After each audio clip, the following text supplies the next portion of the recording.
नमस्कार दोस्तों, मैं अविनाश दास रेशनल कबीर यूट्यूब चैनल में आप सबका हार्दिक स्वागत करता हूं। साथियों, यदि चैनल को सब्सक्राइब नहीं किए हैं तो सब्सक्राइब ज़रूर करें, शेयर करके अपने साथियों तक पहुंचाएं, सभी ग्रुपों में पहुंचाएं, बेल आइकन को प्रेस करें, ऑल नोटिफिकेशन ऑन रखें ताकि हर नया अपडेट आप तक पहुंच सके। लाइक और कमेंट ज़रूर करें दोस्तों। जैसा कि आपको मालूम है, यह चैनल छुपे हुए रहस्यों को उद्घाटित करने का प्रयास करता है और सत्य तक पहुंचने का प्रयास करता है। साथियों, हमारा उद्देश्य किसी भी जाति, धर्म, संप्रदाय या व्यक्ति विशेष को आहत पहुंचाना नहीं है। हमारा परम उद्देश्य है कि तार्किक चिंतन का विकास हो, वैज्ञानिक सोच का विकास हो और देश में लोग आगे बढ़ें। तो साथियों, आज मैं एक विषय आपके सामने लाया हूँ। वैसे लेखक जो है पूज्य श्री सनाथ साहेब जी, इनकी एक किताब है कबीर और रामानंद। इसी चैनल में मैं शुरू से आखिरी तक उस किताब को प्रस्तुत किया हूँ। जो लोग ना देखे हों तो ज़रूर चैनल में पीछे जा कर के देख सकते हैं। अब इन्हीं लेखक महोदय की किताब है दोस्तों, कबीर एक खोज। इसमें से एक छोटा सा प्रसंग मैं आपके सामने रख रहा हूँ। बहुत लोग इस पर जो है विवाद करते हैं आपस में, और किताबी जो है हवाला देते हैं। किताबी हवाला देना पड़ता है, लेकिन तर्कहीन बातों को दे करके बताने का प्रयास करते हैं कि कबीर नीलू के संतान नहीं थे। वो जो है तालाब किनारे पाए गए थे। जो अलौकिक और चमत्कार को मानने वाले लोग हैं, वे कहते हैं कि आसमान से एक नूर का, एक प्रकाश पुंज का गोला उतरा और वह जो है बालक का रूप धारण कर लिया। वह साक्षात परमात्मा, संसार को बनाने वाला, संसार को चलाने वाला लीला कर रहा था। और जो है दोस्तों, जो तार्किक लोग हैं वो कहते हैं कि लहर तारा तालाब में किनारे में एक बच्चा पड़ा हुआ मिला, कमल के पत्तों में लपटा हुआ, टोकरी में रखा हुआ। उसको नीमा जो जुलाहे हैं वो उठा कर ले गए, वही कबीर है। इस तरह से दो मत हैं दोस्तों, और ये दोनों मत को साबित करने के लिए अनेकों कहानियां गढ़ी गई है। तो इसके फैक्ट चेकिंग करने के लिए आज हम इस किताब के माध्यम से जाएंगे कि इसका फैक्ट क्या हो सकता है। वीडियो 1-2 मिनट लंबा भी हो दोस्तों तो धीरज धर के पूरा देखना बहुत काम की बात है, क्योंकि जब तक भ्रम का, अंधविश्वास का डिबंग नहीं होगा, सत्य तक नहीं पहुंचेंगे, तब तक हमको कल्याण का सही रास्ता भी नहीं मिल सकता है। लेखक लिखते हैं, कबीर साहब के जन्म के बहुत समय बाद उनको जुलाहा जाति व नीमा जाति से अलग करने के उद्देश्य से भावुक लोगों द्वारा अनेक प्रकार की किंवदंतियां गढ़ी जाने लगी। यानी कि जुलाहा जाति से अलग करने का कारण ये है, जुलाहा एक तो मुसलमान में आते हैं, जो हिंदू, कोरी, कोष्टा देवांगन मुसलमान में कन्वर्ट हो जाते हैं, उनको जुलाहा का दर्जा दिया जाता है। तो एक तो मुसलमान में आते हैं और उसमें भी नीच जाति में आते हैं। और कबीर साहब को छोड़ भी नहीं पाते हैं, क्योंकि गुरु को रूप में स्वीकार कर लिए हैं, और उनका जो तार्किक ज्ञान है उसको भी नहीं छोड़ पाते, क्योंकि वैसा ज्ञान उनको कहीं अन्यत्र दिखता नहीं है वेद शास्त्रों में, कुरान बाइबिल में। इसलिए दोस्तों कहा गया है ना कि भई गति सांप छछुंदर केरी, लीलत उगलत पीर घनेरी। तो सांप और छछुंदर की तरह जो है लोगों की गति हो रही है कबीर पंथियों की, कि न तो कबीर को छोड़ पाते हैं और ना तो स्वीकार कर पाते हैं कि वो जो है नीच जाति का आदमी कैसे इतना महान हो गया, और नीच जाति के आदमी के सामने हम कैसे अपना सर झुकाएंगे। ऐसी जो है हीन भावना के कारण जो है दोस्तों ये क्या करते हैं, भावुक लोग अनेक प्रकार की किंवदंतियां गढ़ने लगी, जिसमें किसी प्रकार की एकरूपता नहीं है। बहुत सारी किंवदंतियां एक ही नहीं है, एक ही हो तो एक बार सोचते उस पर। इस संदर्भ में हम देखते हैं कि लोगों ने कबीर साहब के जन्म और उनके पाए जाने के संबंध में कैसी कैसी कल्पनाएं गढ़ी है। ऐतिहासिक खोज से पता चलता है कि कबीर साहब के पाए जाने की कल्पना सबसे पहले विक्रम संवत 1717 में हुई।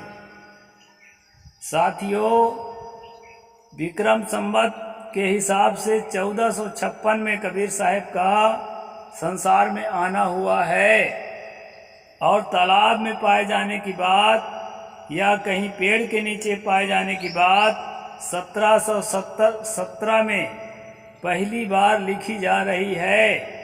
इस बात पर आपको विचार करना चाहिए कि लेखक को बिना पूर्व सामग्री के लिखना काल्पनिक है कि वास्तविक है।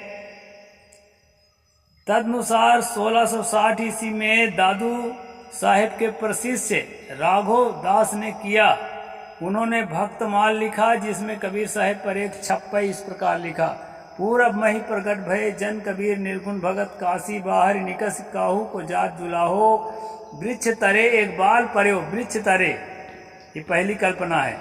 सो बोल बुलाहो ताको घर ले गयो, सांप त्रिया को दीनो, ज्ञाति सकल बुलाए, बहुत उत्सव तिनकीनो, बड़े भय राम ही भजे, काहू को नाही डरत, पूरब मही प्रगट भय जन कबीर निर्गुण भगत। ये है दोस्तों, राघव दास कहते हैं कि पूरब में निर्गुण भगत पैदा हुए। एक दिन एक जुलाहा काशी के कहीं बाहर जा रहे थे। रास्ते में एक पेड़ के नीचे उसे शिशु मिला। उसे उठाकर वह घर ले आया और अपनी पत्नी को दिया।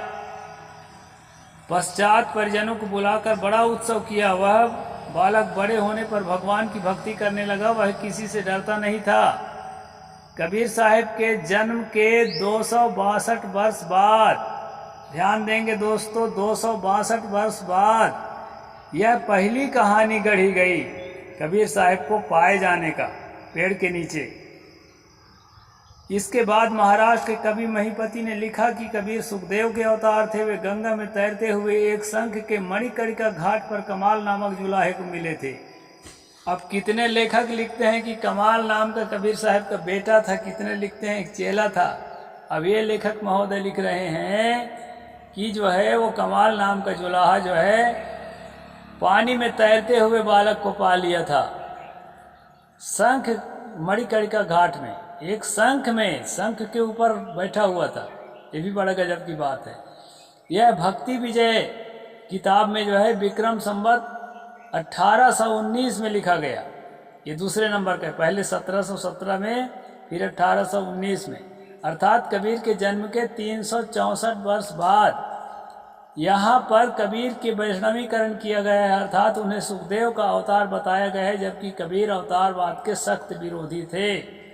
कोई ईश्वर, कोई परमात्मा संसार में अवतार लेकर के लीला करने आता है, इस बात का जो है कबीर साहब ने अपने जीवन में सख्त विरोध किया है। 10 अवतार ईश्वरी माया करता कई जिन पूजा, कहें कबीर सुनो हो संतो उपजे खपे सुतूजा। उन्होंने घोर खंडन किया है दोस्तों। इतिहास से भी पता चलता है कि कमाल तो कबीर के बहुत बाद में पैदा हुए और उनके शिष्य थे। अतः यह कहानी भी पूर्णतः कपोल कल्पित है। इसके बाद एक बहुचर्चित कहानी जो आज विद्यालय, महाविद्यालय तथा विश्वविद्यालय तक में पढ़ाई जा रही है, इसको भी समझ लीजिए कि आपके बाल बच्चों को कितना झूठा पढ़ाया जा रहा है और कौन सिलेबस डिजाइन करता है। ऊपर में सिलेबस डिजाइन करने के लिए बदमाश लोग बैठे हुए हैं और कभी जो है बहुजन के हित नहीं चाहते हैं, इसलिए जो है झूठी कहानी परोसते रहते हैं दोस्तों। इस पर आपको ध्यान देना पड़ेगा। यहाँ लेखक लिखते हैं विद्यालय, महाविद्यालय तथा विश्वविद्यालय तक में पढ़ाई जा रही है। वह है नाभादास लिखित भक्तमाल पर बालक राम द्वारा लिखी गई भक्तिधाम चित्तरणी नामक टीका जो विक्रम संवत 1833 में 1776 सन 1776 की है।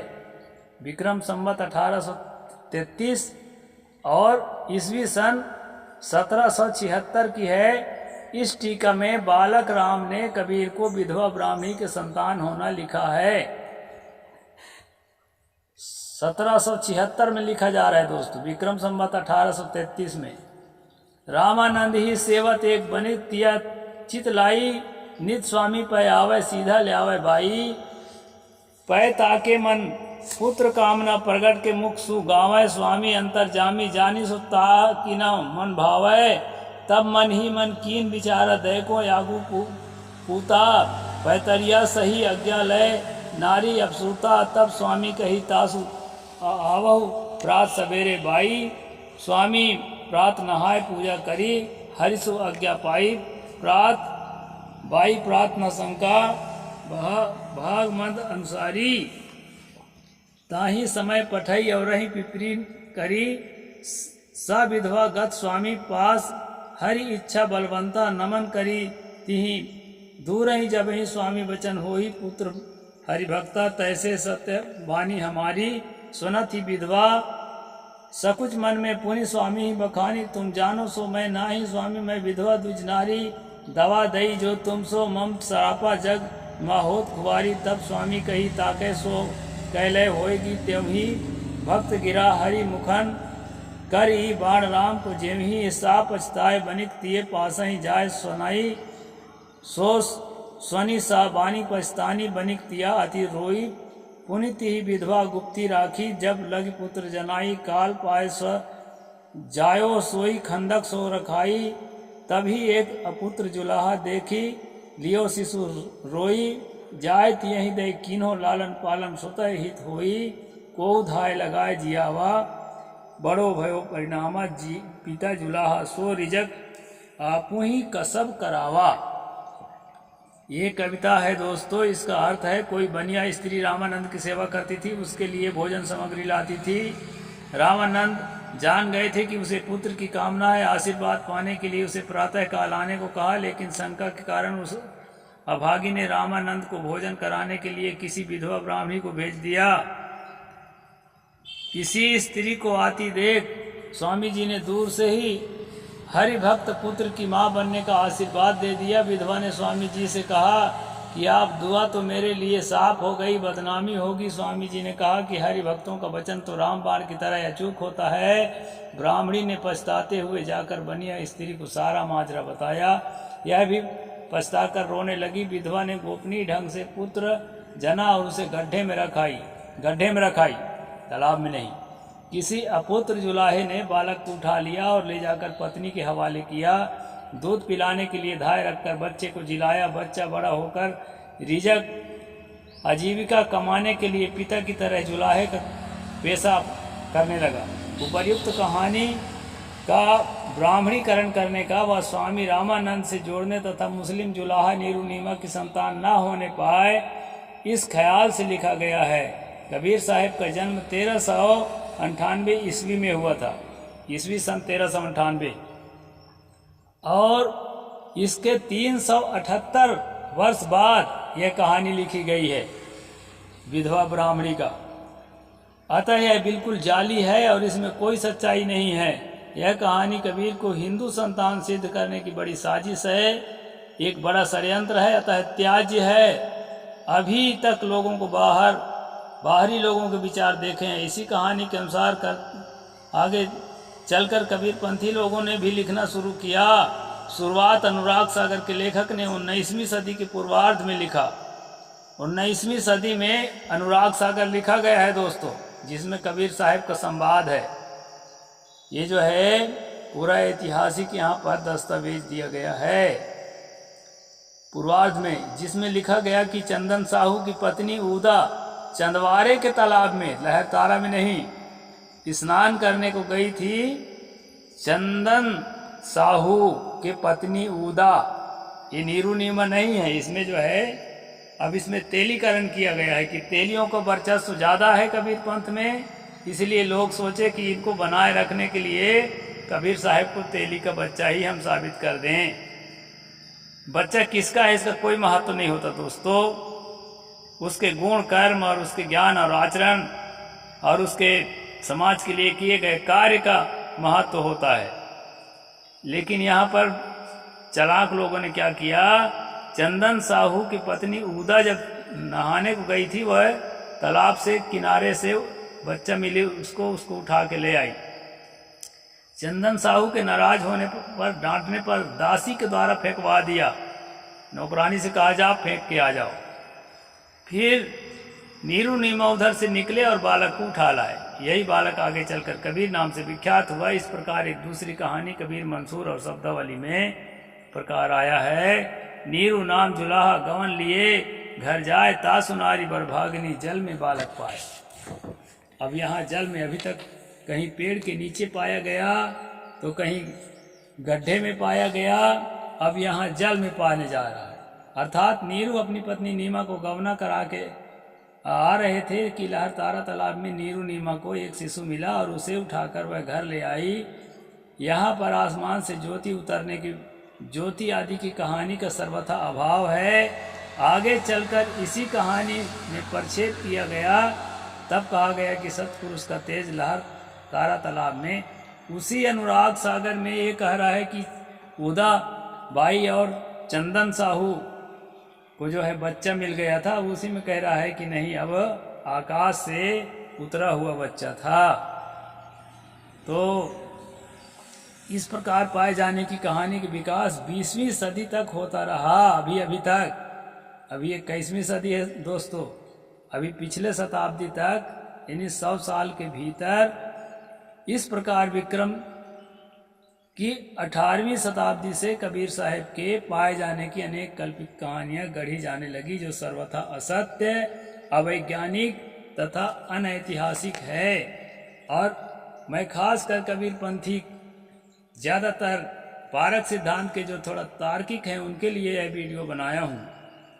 और उनमें भी अगर ठूस ठूस कर मूर्खता और जातिवाद और ब्राह्मणवाद को छाती पेटे लगाए बैठे हैं तो ये बात उनको गले नहीं उतरेगी। यह बात भी मैं पहले से जानता हूँ। साथियों, उन्हीं के लिए मैं खास इस वीडियो को बनाया। और जो है सन संवत सहित सारी किताबों का किस किताब में क्या लिखा है, लेखक ने स्पष्ट लिखा है। फैक्ट चेकिंग के लिए और अच्छी तरह जांच कर लें और झूठ का प्रचार न करें कि कबीर साहब के माता पिता का पता नहीं था। कबीर साहब के माता पिता का पूरा पता था। वो जो है नीरू नीमा नाम के जुलाहा, जो पहले हिंदू जाति कोष्टा देवांगन जो छत्तीसगढ़ में कहते हैं, बुनकर जाति जो यूपी में कोरी कहते हैं और गोविंद कहते हैं और तंतुवाय कहते हैं, कई तरह के शब्द हैं अलग अलग इलाकों में। उसी जाति के लोग थे। उनके माता पिता जो इस्लाम में कन्वर्ट हो चुके थे दोस्तों, इसलिए उनके इस्लामी शब्द उनके नाम के साथ जोड़ा गया है। तो उन्हीं का संतान है। ये जो है एकदम स्पष्ट है। आगे मैं और स्पष्ट कर दूंगा। अगर किसी को शंका हो तो डिस्कस भी कर सकता है आकर के मेरे साथ। मैं ऑनलाइन डिस्कस तो नहीं कर पाता क्योंकि मैं ऑफलाइन में वीडियो बनाता हूँ, यहाँ नेटवर्क की समस्या रहती है। नहीं तो मैं ऑनलाइन भी जो है लाइव डिबेट में कर सकता था। तो दोस्तों, जिसको अगर शंका है तो अपना प्रश्न रख सकता है, उसको पूरा छूट है। भारत के संविधान में अपनी बात रखने को सबको हक है 19वां आर्टिकल के तहत, इसलिए अपनी बात वो भी रख सकता है, मैं भी रख रहा हूँ। तो सत्य का प्रचार करें दोस्तों, झूठ का प्रचार न करें। और पारखी कहलाकर अगर झूठ का प्रचार कर रहे थे तो समझ बूझ जो जानबूझ जो कपट करत है तेही असमंद न कोई कहे, कबीर तेही मोड़ को भला कौन विधि होई। अगर जानबूझ करके ऐसी मूर्खतापूर्ण काम कर रहे हैं, ये प्रचार कर रहे हैं कि कबीर साहब की माता के पता नहीं है, पिता के पता नहीं है, तो बहुत बड़ा पाप कर रहे हैं। इस बात को भी समझना चाहिए। ठीक से जांच करने के बाद ही किसी बात को बोलें। अगर नहीं जांच करें हैं तो उस विषय को वहीं के वहीं रहने दें। साहिब बंदगी, जय जोहार, जय भीम, जय भारत।